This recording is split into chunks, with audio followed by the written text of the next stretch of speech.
Vă salut din nou, dragi prieteni amatori, de data asta de la colibă. Am o colibă făcută timp de 2 ani de zile, am tot construit, mai e încă puțin de lucru. Și am zis că pe interior toată construcția e făcută, aproape toată construcția e făcută din materiale de la demolări. Adică tot ce se vede, caferi, scândură, totul e șlefuit, vopsit de mine, sunt toate de pe șantiere și pot să zic că nu m-a costat mare lucru, dar s-ar putea să valoreze câteva mii acum, nu știu, în fine. Pe exterior am scândură și pe interior sunt caferii pe care am bătut scândura, deci am un cafer aici sus, un cafer aici, în dreptul cuielor de altfel, și un cafer aici și unul jos de tot. Între cafere aici avem izolație, niște vată minerală și am pus folie peste, să nu am praf înăuntru. Și am zis să pun lambriuri pe interior, dar lambriuri noi, pentru că aș vrea să stau în mirosul meu și am zis că măcar atâta investiție merită. Acum, lambriurile astea, sistemul ăsta de nu știu cum se numește, sistemul, în fine, cu sistemul ăsta de încastrare, vin prise practic cu niște cleme. Vine în perete sau unde vin puse niște cleme, 2 sau 3 cleme pe lungimea de 2 metri, cum am eu aici înălțimea. Și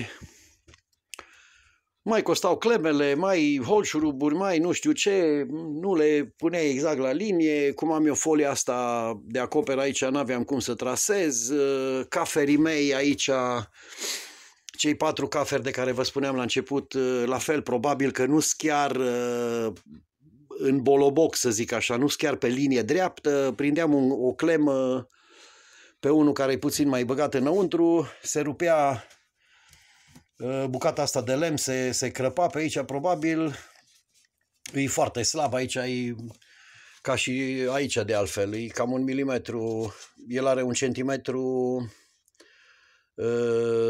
și 2 grosimea totală, deci probabil că aici sunt vreo 3 mm, dincoace vreo 3, aici iarăși vreo 3, deci cam 3 mm, 4 cât să aibă, să rupe imediat. De aia și când am dat cuiele, am dat gaură cu mașina de găurit, prima dată cu un burghiu mic, și atunci îmi și lucrează lambriul și văd cât de mult vine bătut cuiul până se așează pe cafer lambriul, da? Așa, și m-am gândit cum să fac. Simplu de tot era să bat câte un cui în lambriu. Am văzut pe mulți, bat simplu cuiele în lambriu, arată ca, nu știu, șaua pe capră, nu îmi place. Și am stat și m-am gândit, cu clemele alea m-am gândit și la costuri, m-am gândit și la chestia asta cu caferii mei, că nu sunt chiar pe linie, și am zis, mă, trebuie să găsesc o soluție. Și atunci am găsit-o.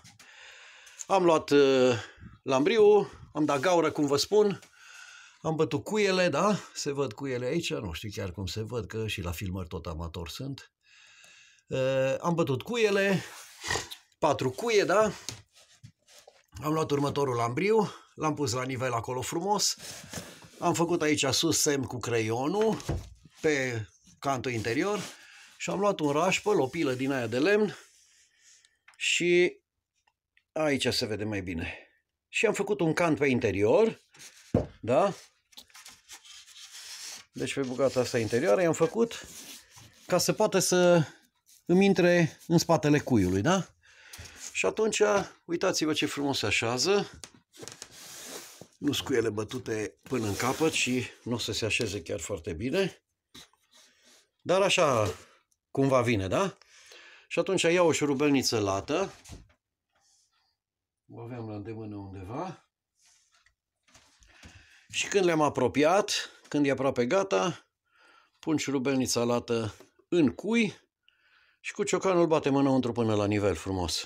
Și atunci când împingem lambriul, se va vedea ca aici. Fără un șliț, fără luft, da? Arată foarte bine. Părerea mea că e simplu, ieftin și arată chiar bine, sau cel puțin eu, care sunt destul de pretențios și de mofturos, părerea mea că arată bine. Nu se văd cuiele, nu mi-au rămas distanțe între lambriuri, sau foarte puțin, nici lambriurile nu sunt chiar foarte drepte, chiar dacă îs produse nemțești, tot la cantitate se fac, nu se mai fac la calitate. După aia am avut o problemă la geamuri. Și geamurile tot de la o demolare sunt, da? Puteam să vin cu lambriu, de exemplu, până în partea de sus, da? Deci până aici undeva la geam, da? Să zicem. Și atunci acoperea și folia, mi-acoperea și mizeria asta de pe geam, sau știu eu, puteam să o curăț, egal, în fine. În orice caz, nu-mi plăcea cum arată. Deci nu, chiar dacă lambriul ăsta era tăiat de mine și nu. Dar chiar dacă e tăiat foarte bine și așa, nu mi-arată bine. Trebuia să pun un colțar, trebuia să mai pun ceva, nu-mi plăcea cum arată. Și atunci m-am gândit la următoarea variantă. Am tăiat lambriul până la nivelul ăsta, l-am mai tăiat aici jumătatea de sus, da? Din față, partea din față am tăiat-o, am scos cu dalta bucata asta și am făcut din niște lambriuri vechi, niște lați din aceștia, tăiați la 45 de grade. Am tăiat cu circularul bucata de jos. Nu se vede chiar cel mai bine, cred că. Așa cumva poate că se vede, da? Partea de jos și a rămas numai partea asta de deasupra.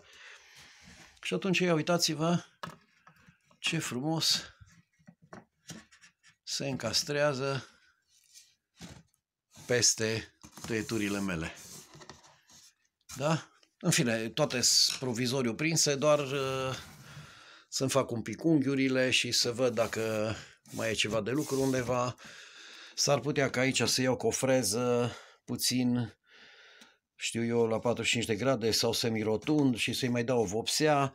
Dar în fine, eu zic că arată foarte bine, ține și lambriul în partea de sus, el e prins numai în partea de jos și la mijloc, în partea de sus n-avea rost să-l mai prind în cuie pentru că îl ține rama asta, rama e tăiată la 45 de grade, la fel cea verticală, am încastrat-o în sistemul ăsta al lambriului.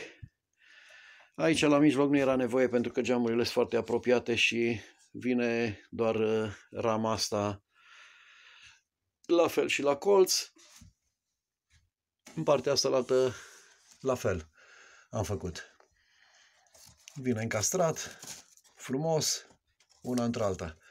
Acum în partea de sus o să fac la fel o ramă, vin bucățile astea mici, prinse așa, frumos, tot așa voi decupa și aici partea de deasupra și o să o bag sub ramă, tot așa e luat și la ramă în partea din spate, deci se va încastra frumos înăuntru, mai coboară milimetrii ăștia care am lăsat acolo, vreo 3-4 mm și atunci va veni la nivel și în partea de sus vin la fel. Tot cu o ramă de genul ăsta, probabil că puțin alte dimensiuni, dar o să încerc așa cu asta să vedem cam așa cumva. Deci cam așa o să vină, da? Deci asta o să fie, ba, uite că chiar potrivește. Deci cam așa o să vină și partea de sus. Și eu zic că arată foarte bine și probabil că e un pic de muncă, dar coliba mea se tot construiește de vreo 2 ani de zile. Termin cu munca prea târziu și de la ora 5, mai ales în perioada asta de iarnă, cât să mai și lucrez, o oră, 2 maxim și în fine, mai am eu și grădinăritul, solarul și ăla pe perioada de vară iarăși prea puțin de lucru, colibă, așa că o luăm așa ușurel și am o vorbă să rămână hobby, adică nu o luăm cu ruptul pentru că nu ne grăbește nimeni. Așadar, va mai trebui vopsit. Dacă aveți idei și îmi dați idei, vreau să rămână deschis la culoare. Un lac transparent mă deranjează pentru că lăcuirea se cojește, indiferent de calitatea vopselei, de calitatea lacului. Dacă nu în 3 ani, în 5, în 7, în 10 ani se cojește. După cum vedeți, geamurile sunt pe partea de sud, deci va veni lumină foarte mult aici. Probabil că pe partea opusă se va coji mult mai repede și nu vreau să mă apuc să șmirgăluiesc în fiecare, nu știu, 5 ani sau câți ani, să șmirgăluiesc, să curăț toată crăpătura aia de la lac și să dau din nou. Și atunci prefer un baiț. Și cred eu, părerea mea, că chiar dacă nu lucește, chiar dacă nu-i lac, va fi totuși un baiț mai deschis la culoare, va arăta bine. Problema e să nu se păteze și să fie, cum ziceam, deschis.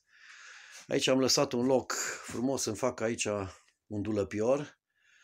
La bunica mea la țară zicea armăroaie. O să fac cumva așa înclinat într-o parte și în cealaltă și cu o ușă.